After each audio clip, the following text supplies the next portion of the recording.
Lanjutkan pada buku kita teman-teman sekalian, Minhajul Muslim yang ditulis oleh Syekh Abu Bakar Jazair rahimahullah, dan kita masih dalam kitab zakat. Kita akan masuk insya Allah pada kesempatan siang ini materi keempatnya, masalah penerima zakat. Dan sebelum saya masuk menjelaskan lebih jauh tentang 8 golongan penerima zakat yang Allah subhanahu wa ta'ala sebutkan dalam surah At-Taubah ayat 60, ya.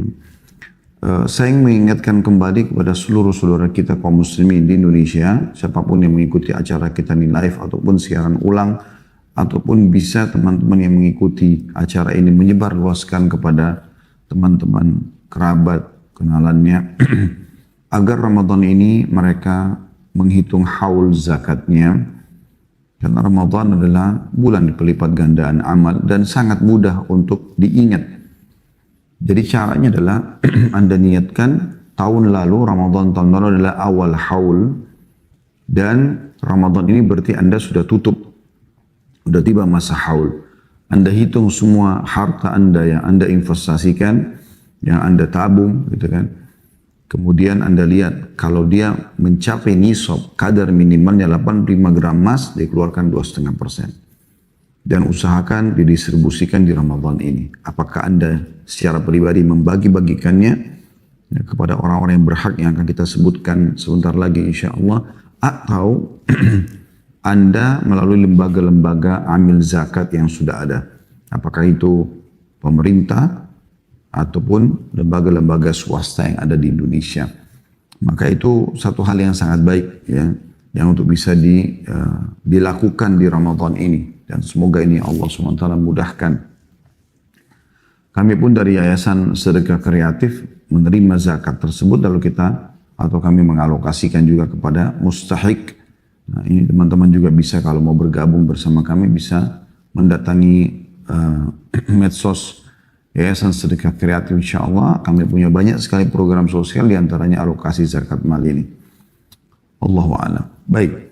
Teman-teman sekalian, kita akan masuk kepada penerima zakat, tepatnya materi keempat dalam bab zakat ini. Orang-orang yang berhak menerima zakat ada 8 golongan atau kelompok yang telah disebutkan oleh Allah Azza wa Jal di dalam kitabnya dalam surah At-Taubah ayat 60 yang bunyinya, A'udzu billahi minasyaitonir rajim, innamas shadaqatu lil fuqara'i wal masakini إنما الصدقات للفقراء والمساكين والعاملين عليه والمؤلفة قلوبهم وفي الرقاب والغارمين وفي سبيل الله وابن السبيل فريضة من الله والله عليم حكيم.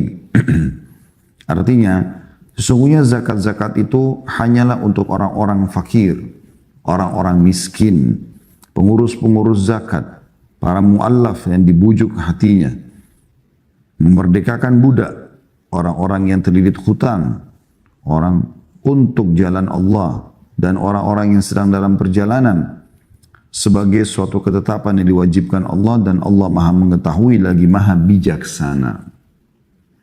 Kita akan coba rincikan ke 8 golongan ini. Syekh Abu Bakar rahimahullah mengatakan penjelasan tentang 8 kelompok penerima zakat. Yang pertama adalah orang-orang fakir.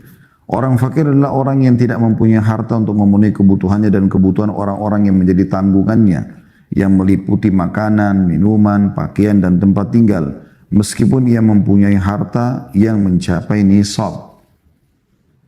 Jadi misalnya ada orang dapat warisan, dia sangat miskin sekali, susah keadaannya, tapi tiba-tiba dapat warisan, dan warisan ini ada tapi dalam bentuk fisik tanah.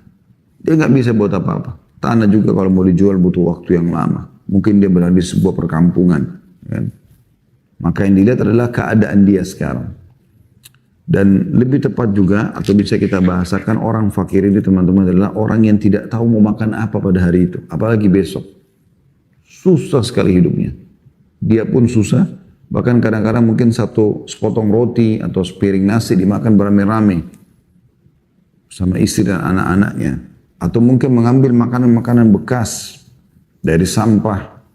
Karena mereka kalau nggak lakukan tidak bisa makan. Nah ini orang-orang yang fakir. Mereka tidak tahu sama sekali harus bagaimana menjalani kehidupan. Pakaian cuma itu yang di badan. Makanan tidak ada hari itu. Tergantung dia dapat atau tidak. Minuman pun seperti itu. Keadaannya sama. Apalagi kalau kita mau bicara tempat tinggal dan ya, tunggangan. Mungkin sudah tidak ada sama sekali. Nah ini kondisi orang-orang yang fakir. Dan ini teman-teman dibedakan dengan miskin. Kita kan biasa menggabungkan fakir miskin ya. Sebenarnya dalam Al-Quran ini dibedakan. Sesungguhnya zakat-zakat itu untuk orang-orang yang fakir. Koma, kemudian orang-orang miskin. Makanya Syekh Abu Bakar masukkan golongan yang kedua orang miskin. Beda di sini, dibedain. Siapa miskin?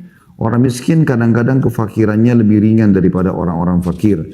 Tapi juga kadang lebih berat. Namun demikian ketentuan mengenai keduanya dalam segala hal adalah sama. Dan Rasulullah SAW telah mendefinisikan orang miskin dalam beberapa hadis beliau, di antaranya laisal miskinul ladzi yatufu 'alan nasi tarudduhu al-luqmatu wal luqmatani wat tamratu wat tamratan walakinnal miskinul ladzi la yajidu ginan yughnihi wala yuftanu bihi fayatasaddaqu 'alaihi wala yaqumu fayas'alun nas. Orang miskin bukanlah orang yang berkeliling kepada manusia yang bisa dihalau dalam kurung setelah diberi sekepal atau 2 kepal roti, sebiji atau 2 biji kurma. Tapi orang miskin adalah orang yang tidak mempunyai kekayaan yang dapat memenuhi kebutuhannya dan tidak diketahui bahwa dia membutuhkan sehingga bisa diberi sedekah, serta tidak berdiri untuk meminta-minta kepada manusia. Hadis ini riwayat Bukhari nomor 1479. Jadi orang miskin ini lebih luas sedikit dari orang fakir. Bisa juga didefinisikan mereka adalah orang-orang yang punya ya, pendapatan tapi kurang. Misalnya dia punya pekerjaan, tetapi pekerjaannya itu gajinya misalnya cuma 500.000 per bulan. Sementara kebutuhan rumah, kebutuhan dia sehari-hari saja, ya, dalam sebulan itu mungkin dia sendiri 1 juta. Mungkin rumahnya 1 juta misalnya, 2 juta minimal dia butuh. Dia cuma punya pendapatan 500.000. Makanya dikategorikan miskin walaupun punya pekerjaan. Ya. Karena memang tidak mencukupi, setiap bulan utang sana, utang sini. Bisa dikatakan miskin. Nah, hanya saja dalam hadis tadi yang baru kita bacakan, hadis riwayat Bukhari, di mana Nabi SAW memberikan gambaran, hadis Bukhari nomor 1479 ya, di mana Nabi SAW menggambarkan kalau kalian mau dapatkan orang miskin yang sebenarnya, bukan orang yang selalu minta-minta sana sini. Dia mengatakan, tapi orang yang betul-betul kebutuhannya tidak cukup, tapi mereka tidak minta-minta sama orang lain. Nah ini yang, maksudnya ini orang miskin yang paling tepat. Ya. Kalau ada guru-guru sekolah, guru mengaji, gitu kan, mereka sebenarnya tidak punya apa-apa. Bahkan mungkin tinggal di kontrakan yang sangat kecil, yang mungkin lampunya juga cuma 1. Ya mereka tidak pernah minta sama orang. Mereka bekerja, mengajar, apa yang mereka dapatkan mereka syukuri. Nah ini orang-orang miskin yang menjadi target utama kita. Tapi pertanyaannya, apakah dari hadits ini kita bisa fahami bahwasanya orang yang minta-minta nggak usah dikasih? Tentu tidak. Kasih, ya. Karena kalau ada orang minta-minta, kita dianjurkan untuk memberikan. Terlepas daripada orang itu menipu atau tidak. Tapi kalau mau cari orang miskin yang paling tepat adalah orang miskin yang kebutuhannya tidak terpenuhi. Dan dianya sendiri tidak minta-minta sama orang.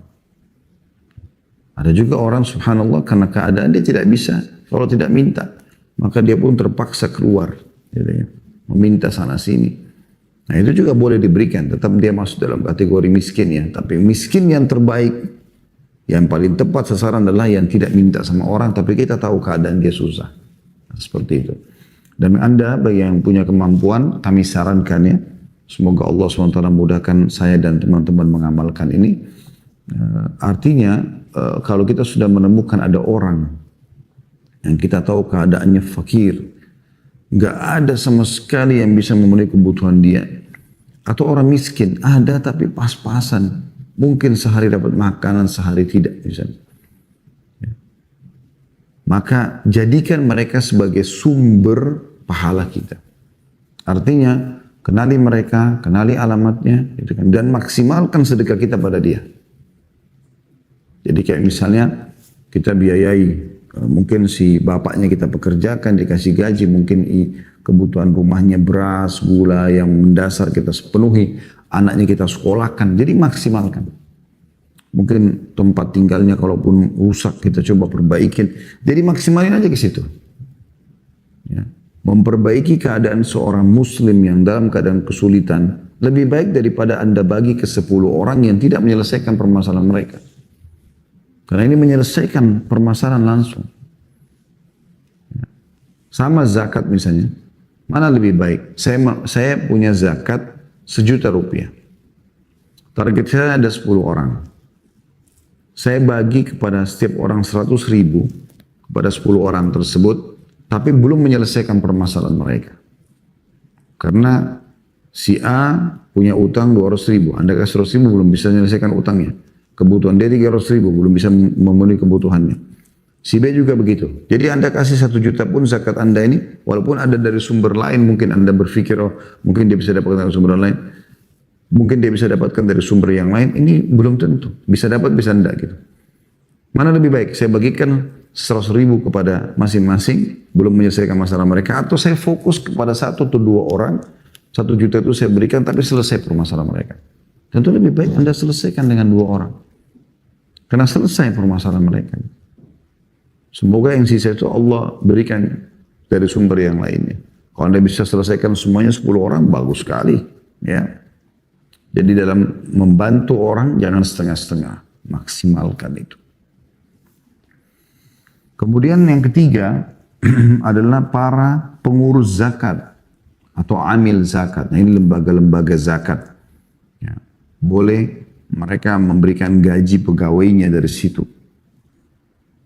Definisinya amil atau pengurus zakat adalah pemungut zakat atau orang yang mengumpulkannya, mengelolanya dan mengontrol ukurannya serta mencatatnya di kantor khusus sehingga mereka harus mendapatkan upah pekerjaannya dari zakat tersebut meskipun ia seorang yang kaya.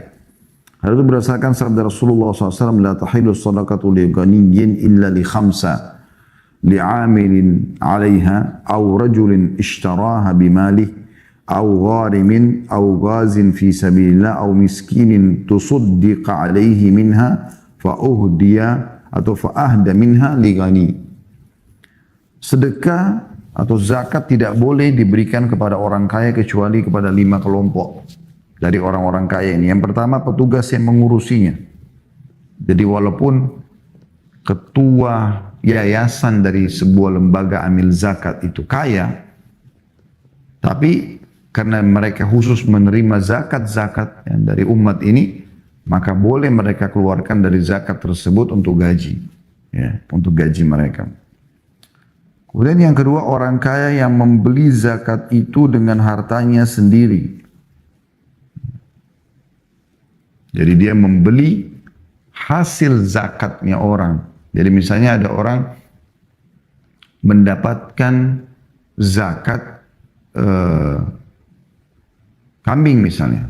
Kita sudah pelajari kemarin kalau setiap 40 ekor kambing ya, dapat atau wajib mengeluarkan kalau sudah 1 tahun 1 ekor kambing kan. Sekarang ada orang kaya datang membeli kambing yang zakat tadi, yang di 1 ekor itu diberikan kepada orang miskin. Orang miskin ini menjual kepada orang kaya. Dia membelinya dengan hartanya, maka boleh dia makan. Karena kan juga makan zakat namanya. Tapi dia membelinya. Yang ketiga, orang yang terjerat utang. Tadinya dia milioner, kaya raya. Tiba-tiba bangkrut usahanya semuanya. Tertipu orang, apalah segala macam. Ludes, kebakaran, tenggelam di lautan dan segala macam. Misalnya kontainer barangnya habis semua, tidak ada uangnya lagi. Contoh. Tadinya kaya raya tiba-tiba jadi miskin sekali, susah hidupnya. Terjerat utang. Di sini boleh dia menerima zakat. Yang ketiga, yang keempat, orang yang berjuang di jalan Allah. Mujahid. Walaupun dia kaya, boleh dia tunggangin ya, unta, kuda, ya, yang diberi dari uang zakat atau senjata. Yang kelima atau orang miskin yang mendapatkan sedekah dalam kurung bantuan dari zakat tersebut, kemudian dia menghadiahkannya kepada orang kaya. Jadi misalnya ada orang miskin dapat nih sesuatu dari zakat, zakat harta kah, zakat hewan ternak kah, gitu kan. Kemudian dia tahu ada orang kaya selalu berbuat baik sama dia, dia memberikan kepada orang kaya tersebut. Maka ini teman-teman sekalian boleh dia menerima hadiah dari orang miskin tadi walaupun dari zakat. Hadis ini sahih diriwayatkan Ibnu Majah nomor 1841. Tentu amil zakat tidak boleh menghabiskan semua zakat itu untuk mereka kebutuhan di kantor ya. Amilnya ini. Tapi mereka membagi untuk semua kegiatan. Nah, di antaranya adalah boleh amil zakat menerima sebagian daripada zakat tersebut. Kemudian yang keempat, mu'allaf atau orang-orang yang lemah hatinya. Kata beliau yaitu orang yang lemah hatinya yang baru saja menganut agama Islam tapi masih bisa berpindah agama. Saya bacakan kata beliau, yaitu seorang muslim yang masih lemah keislamannya tapi ia memiliki pengaruh bagi kaumnya. Sehingga ia berhak mendapatkan zakat untuk menguatkan hatinya dan mengukuhkannya untuk memeluk Islam dengan harapan ia dapat bermanfaat bagi masyarakat di sekitarnya atau dapat mencegah kejahatannya. Zakat juga boleh diberikan kepada orang fakir yang sangat diharapkan akan beriman atau kaumnya akan beriman. Oleh karena itu diberikan atau oleh karena itu ia diberi untuk menumbuhkan gairah dan kecintaan mereka terhadap Islam. Kelompok penerima zakat ini dapat diperluas hingga mencakup seseorang atau setiap orang yang memiliki niat membumikan kemaslahatan bagi Islam dan kaum muslimin. Dia dari segi dakwah kepada Islam seperti para wartawan dan para penulis. Jadi maksudnya di poin keempat ini mu'allafat qulubihim maknanya luas. Biasanya kan kita selalu mu'allaf itu selalu orang yang baru masuk Islam saja. Syekh Abu Bakar Jazair rahimahullah lebih perluas masalah itu. Boleh orang yang baru masuk Islam, kemudian dia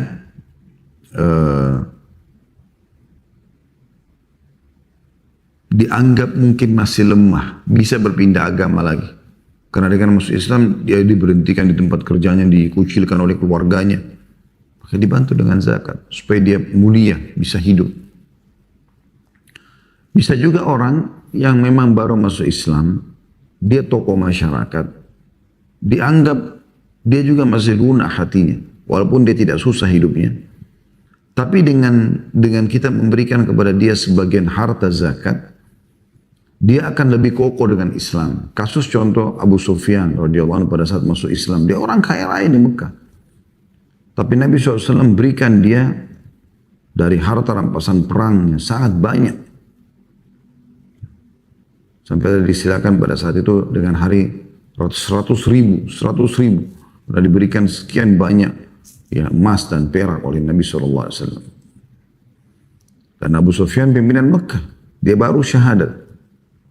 Sehingga pada saat perang Hunain diberikan hadiah oleh Nabi SAW, diberikan kepada dia banyak untuk membuat dia lebih kokoh dalam Islam.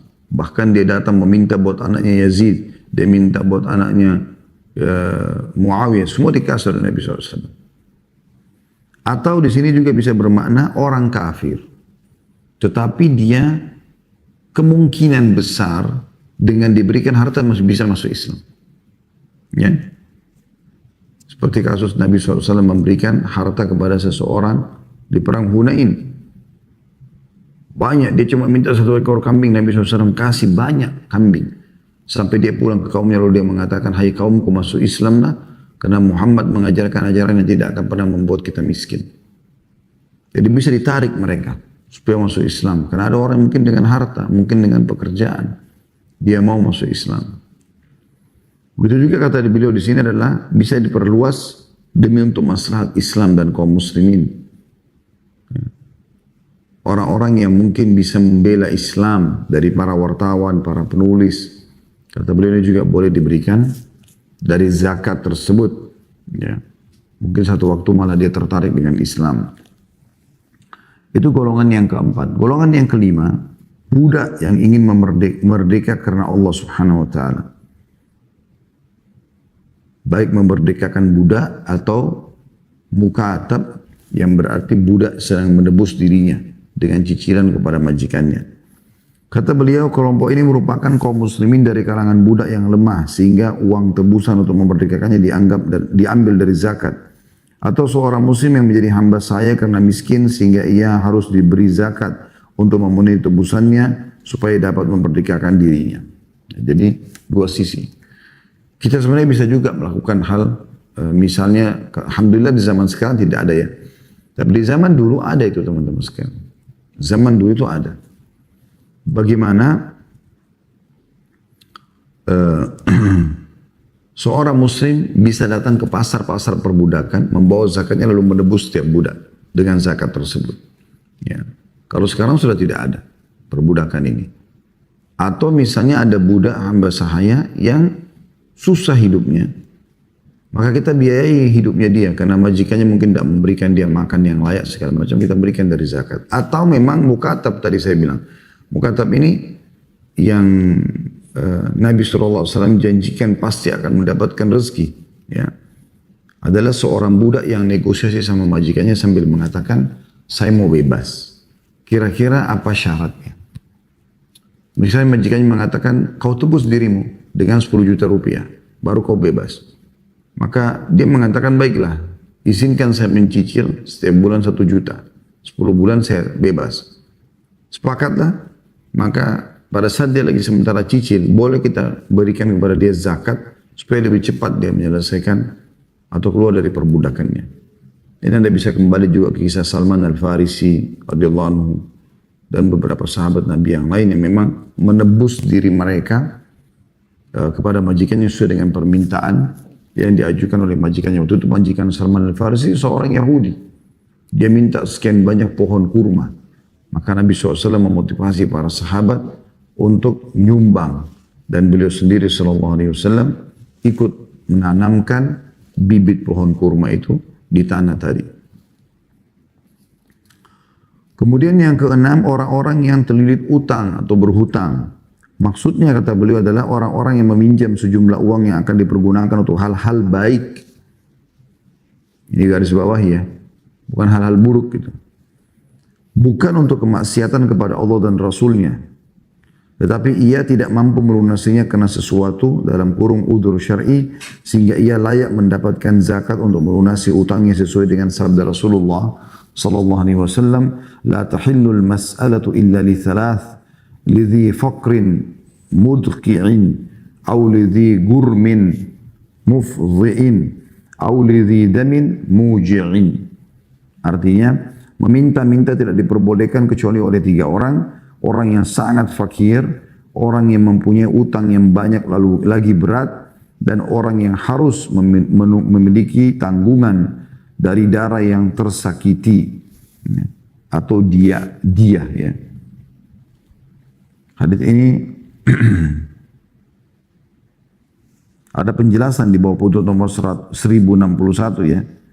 Maksudnya adalah seorang muslim yang harus memberikan ganti rugi atas peristiwa yang mengakibatkan kematian atau luka berat tetapi ia tidak mempunyai harta untuk membayarnya. Jadi kayak misalnya ada muslim tabrak orang lain, muslim atau yang lainnya gitu. Kalau dia harus bayar, dia nggak punya kemampuan, boleh dibayarin di sini. Ya. Hadis ini diriwayatkan Tirmidzi dan dihasankan oleh beliau, dan Abu Dawud juga meriwayatkan di nomor 1641. Ada juga itu footnote nomor 1063 di bawah kalau teman-teman pegang bukunya. Orang yang menanggung ganti rugi adalah muslim yang menanggung utang yang harus dibayar sebagai dia bagi keluarganya sehingga ia harus dihukum mati karena kematian diakibatkannya. Jadi kalau ada orang membunuh dalam Islam kan dihukum mati juga. Kecuali dia bayar dia. Dia bayar dendahnya yang disepakati dengan keluarga korban gitu. Kalau mereka tentukan nilai tertentu harus dibayar, kalau tidak maka dia dihukum kisos gitu. Maka di sini boleh dibayarkan zakat kalau orang ini pada saat mau tebus dirinya supaya nggak dibunuh, nggak punya harta. Nah, itu yang dimaksud di sini. Maksud dalam masalah ini juga tambahannya teman-teman sekalian adalah semua orang yang terlilit utang, selama dia tidak mampu ya, walaupun tadinya dia orang kaya raya, sudah kita jelaskan sedikit di pembukaan tadi, walaupun dia orang kaya raya, tetap dia boleh menerima zakat, dibayarkan utangnya. Ya. Zakat itu dibayarkan utangnya, ataupun kalau dia orang yang susah sekali hidupnya, dia butuh untuk makan, maka boleh digunakan untuk makan. Jadi Anda boleh mengkhususkan zakat harta Anda yang mungkin yang melimpah, Masya Allah, bagi orang-orang yang mampu, dan ada yang mengikuti acara kita, Allah bukain rezeki buat mereka. Maka Anda khususkan cari orang-orang yang terlilit utang ini, lalu Anda lunasi utang-utang mereka. Nah, ini insya Allah juga termasuk pintu-pintu kebaikan yang luar biasa. Gitu kan.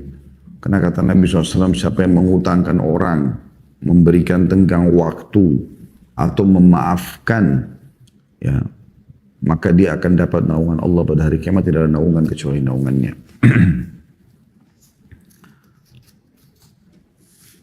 Ini ada kisah ya dari Sa'ad bin Rabi' radhiyallahu anhu yang sangat menarik.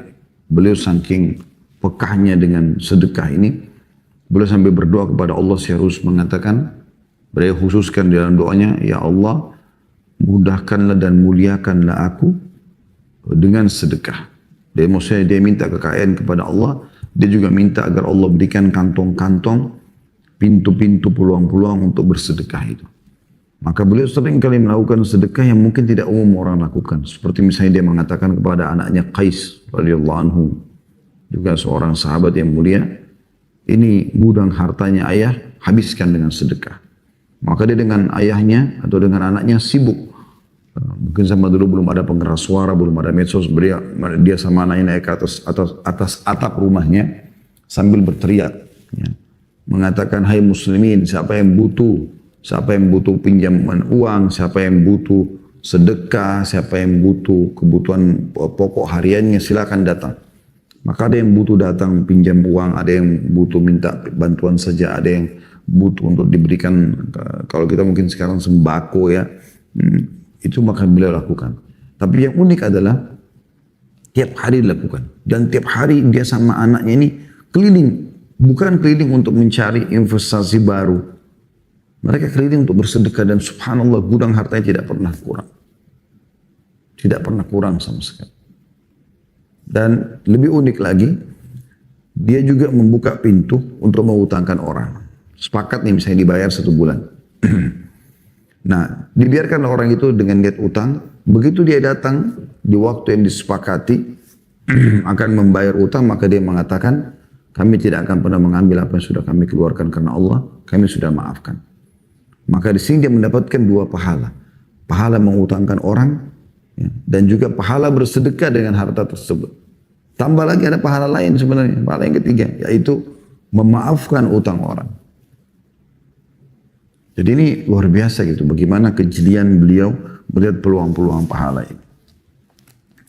Yang ketujuh, di jalan Allah. Yang dimaksud dengan jalan Allah adalah perbuatan yang dilakukan untuk mencapai ridho Allah dan pahala surganya.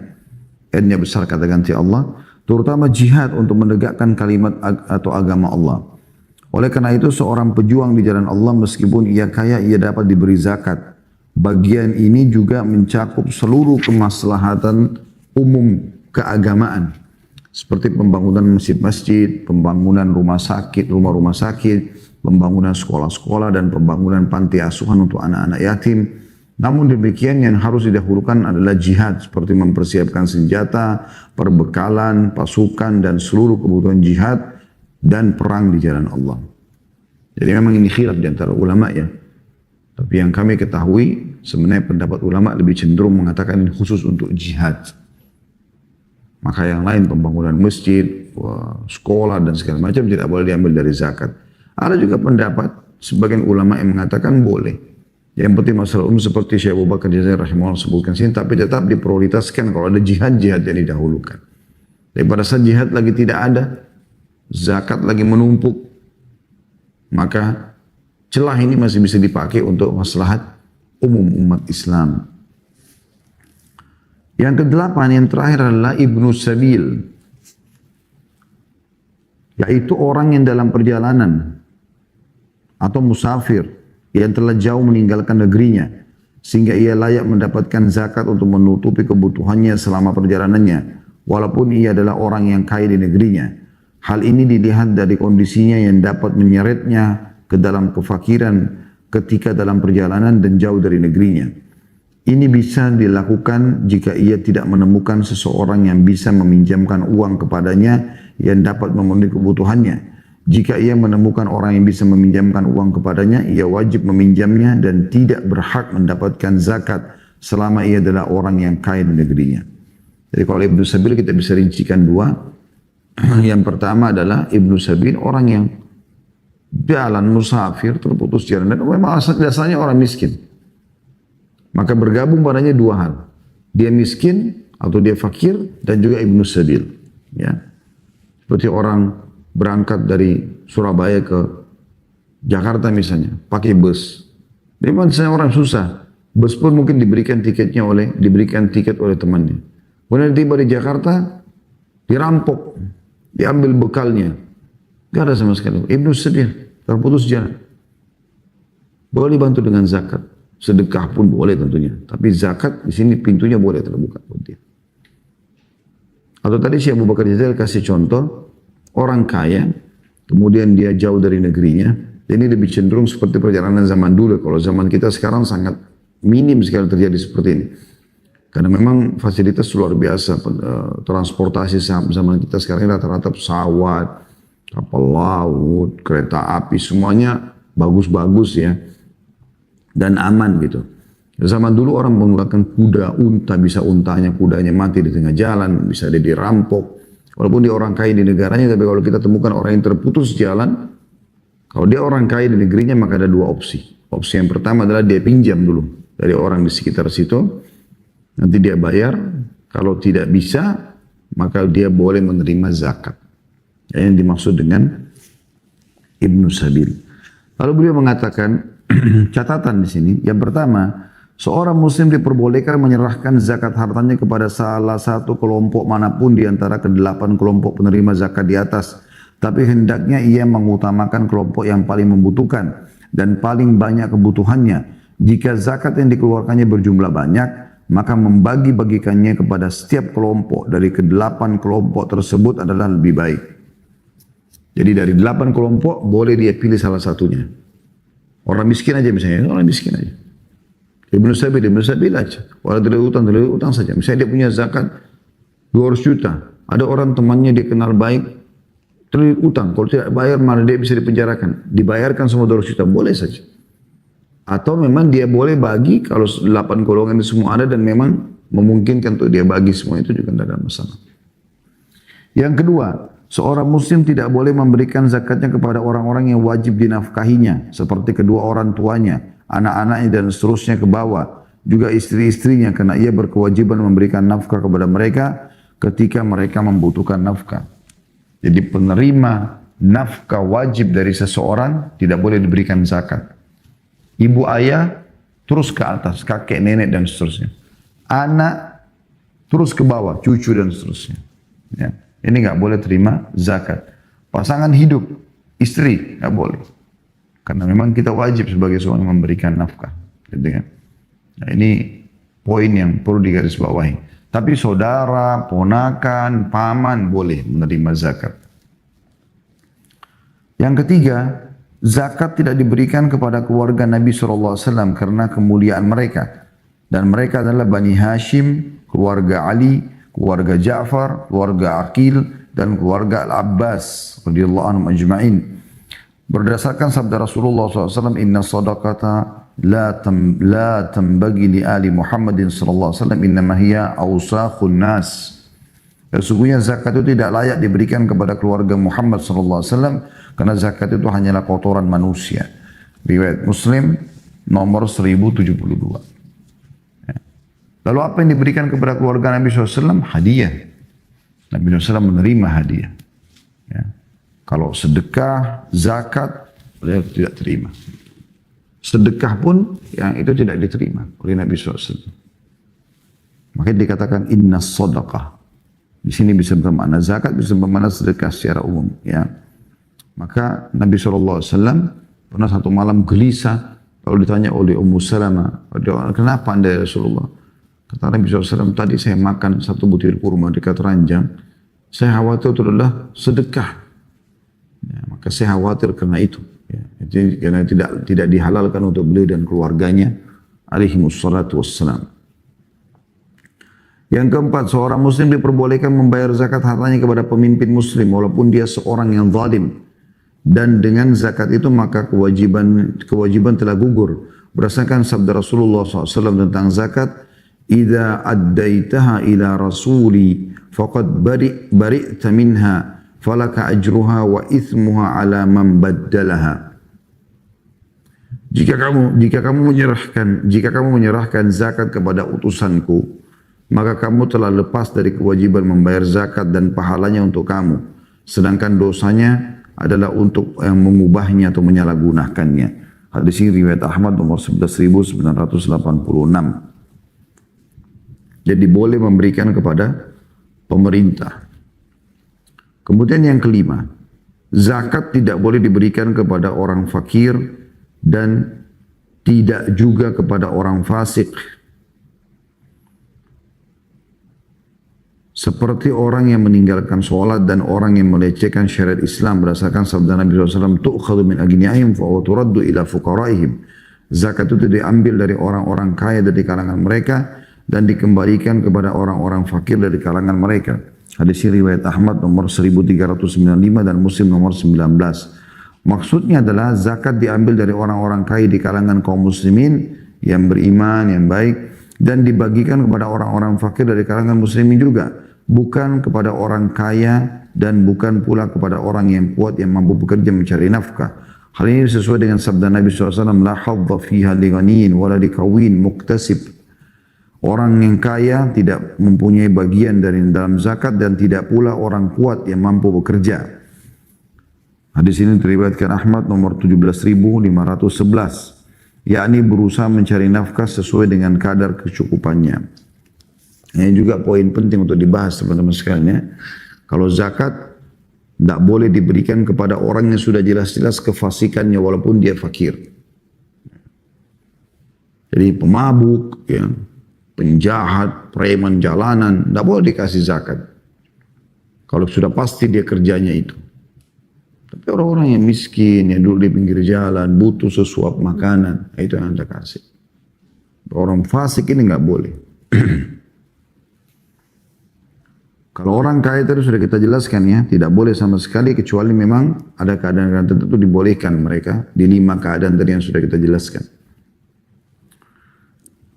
Yang keenam, zakat tidak boleh dipindahkan dari satu negeri ke negeri lain yang jauh jaraknya sejauh perjalanan diperbolehkan melakukan sholat qasar atau lebih. Ini berdasarkan sabda Rasulullah SAW, tu'khadhu min agniyaihim wa turaddu ila fuqaraihim.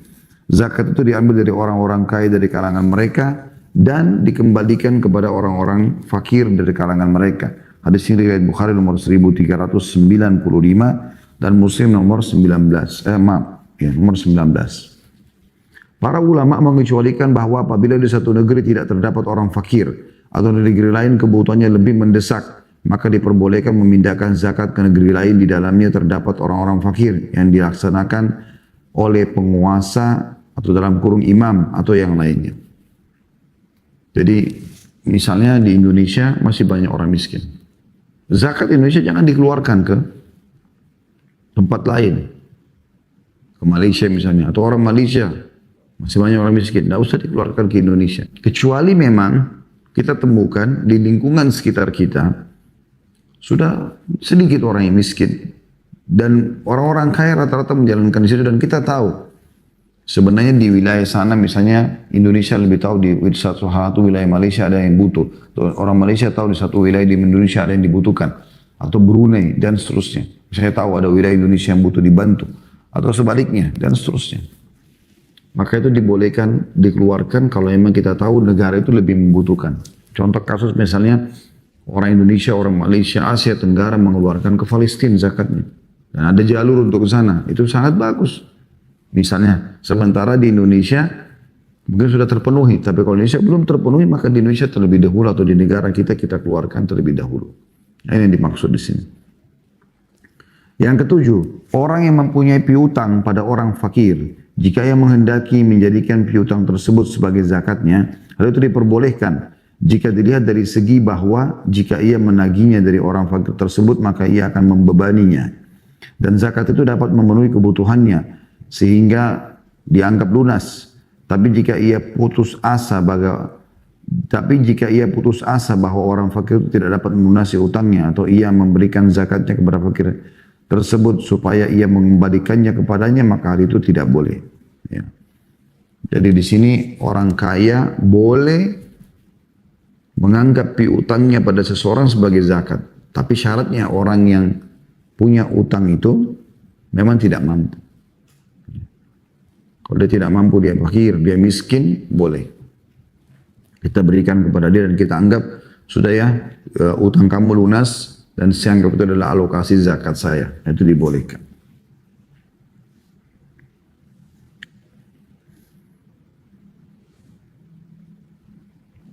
Kemudian yang kedelapan, zakat tidak akan mendapatkan pahala kecuali dengan niatnya.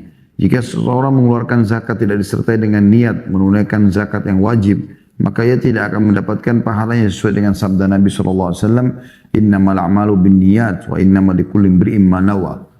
Sesungguhnya setiap amal perbuatan tergantung pada niat, dan setiap orang mendapatkan pahala sesuai dengan yang diniatkannya. Hadis ini diriwayatkan oleh Bukhari nomor 1.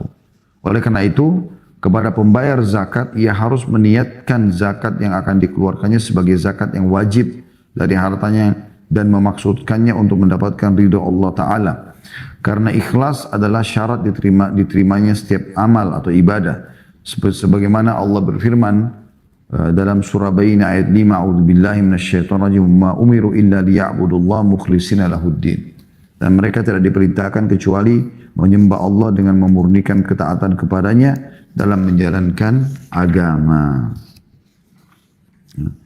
Ini yang dimaksud dengan zakat, ya, atau penerima zakat. Kemudian teman-teman sekalian, kita akan masuk ke materi selanjutnya supaya kita selesaikan bab zakat, ya, yaitu masalah zakat fitrah. Materi kelima.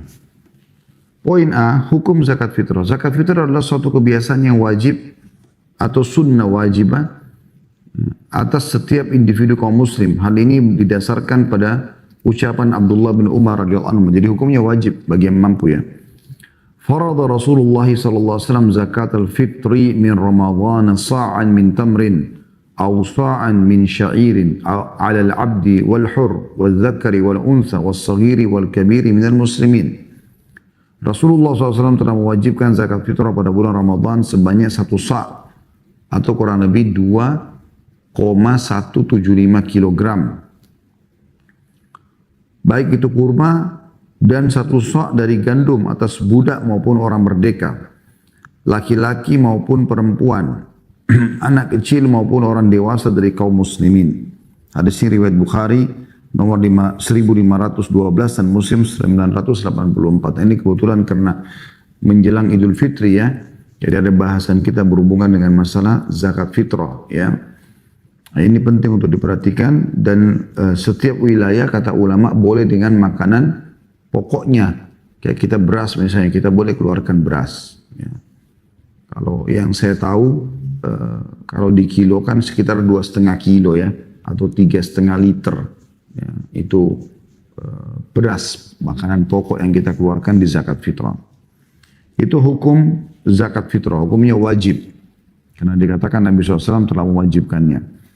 Kemudian itu poin A. Poin B-nya, hikmah zakat fitrah. Di antara hikmah zakat fitrah adalah bahwa zakat fitrah membersihkan jiwa orang yang berpuasa dari segala sesuatu yang mengotorinya, disebabkan pengaruh kelalaian dan kata-kata keji. Sebagaimana zakat fitrah ini menjadikan orang-orang fakir dan orang-orang miskin tidak perlu lagi meminta-minta pada hari raya Idul Fitri. Abdullah bin Abbas radhiyallahu anhu berkata, "Farada Rasulullah SAW zakat al-fitri tuhuratan lis-shaimi min al-lahwi wal-rafath wa tu'matan lil masakin Rasulullah SAW telah mewajibkan zakat fitrah untuk membersihkan orang yang berpuasa dari kelalaian dan kata-kata keji, juga untuk memberi makan orang-orang miskin. Hadis ini diriwayatkan oleh Abu Dawud di nomor 1609, Ibnu Majah nomor 1827 dan disahihkan oleh Al-Hakim jilid 1 halaman 568.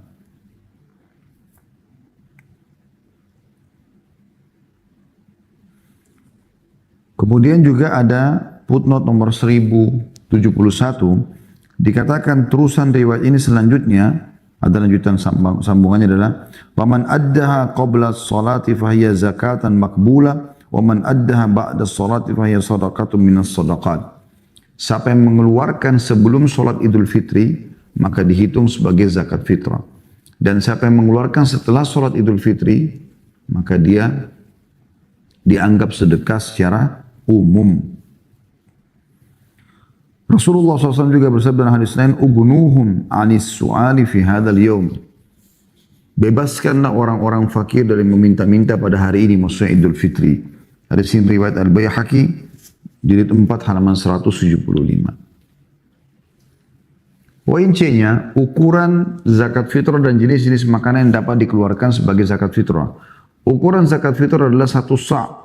Tadi sudah kita sebutkan kurang lebih tepatnya 2 kilo, 2,176 kilogram. Tapi dibulatkan biasanya 2,5 kilo ya. Sedangkan 1 sa' sama dengan 4 genggaman 2 telapak tangan dan dikeluarkan dari makanan pokok yang dimakan oleh mayoritas penduduk setempat, baik berupa gandum dalam bahasa Arab qamah ataupun syair, kurma, beras, kismis atau zabib dalam bahasa Arab, ataupun keju. Berdasarkan ucapan Abu Sa'id Al-Khudri radhiyallahu anhu, "Kunna idza kana fina Rasulullah sallallahu alaihi wasallam nukhriju zakat al-fitri an kulli saghirin wa kabir, hurrin aw mamluk, sa'an min ta'am aw sa'an min aqit." Min aqit dalam kurung al-labanul mujaffaf, awsa'an min syair, awsa'an min tamrin, awsa'an min zabib. Ketika Rasulullah SAW masih ada bersama kami mengeluarkan zakat fitrah. Ini sebelum sholat Idul Fitri ya. Untuk setiap anak kecil dan orang dewasa, orang merdeka dan budak, sebesar 1 sa' makanan, 1 sa' akid atau susu kering, keju tepatnya, 1 sa' gandum, 1 sa' kurma, dan 1 sa' anggur kering. Hadis ini diriwayatkan Bukhari nomor 1506 dan Muslim 985. Jadi makanan pokok itu ya, di mana yang sedang dimakan oleh masyarakat umumnya itu yang dizakat fitrahkan. Poin D-nya, zakat fitrah tidak dikeluarkan dari selain makanan. Zakat fitrah yang wajib dikeluarkan adalah dari jenis-jenis makanan dan tidak boleh diganti dengan uang kecuali dalam kondisi darurat. Karena tidak ada petunjuk yang menegaskan bahwa Rasulullah SAW membayar zakat fitrah dengan uang sebagai pengganti makanan. Bahkan tidak ada satu riwayat pun yang menyebutkan bahwa para sahabat mengeluarkan zakat fitrah dengan uang. Kecuali Anda berikan uang ke yayasan, yayasan itu menawarkan ini loh, zakat fitrah 2,5 kilo beras, ini jenisnya. Nilainya misalnya 20.000, 30.000, 1 kantong. Anda berikan uang, jadi mereka yang persiapkan beras itu nggak ada masalah. Tapi kalau Anda jadikan uang, Anda kasih tangga Anda, ini loh zakat fitrah saya, ini yang tidak boleh. Anjuran ulama tidak boleh karena memang tidak ada riwayat yang menjelaskan zakat fitrah diganti dengan uang. Yang ada makanan pokok. Zakat malah ada sendiri, yang sudah kita jelaskan tadi. Ya. Poin E-nya, waktu wajib zakat fitrah dan waktu mengeluarkannya.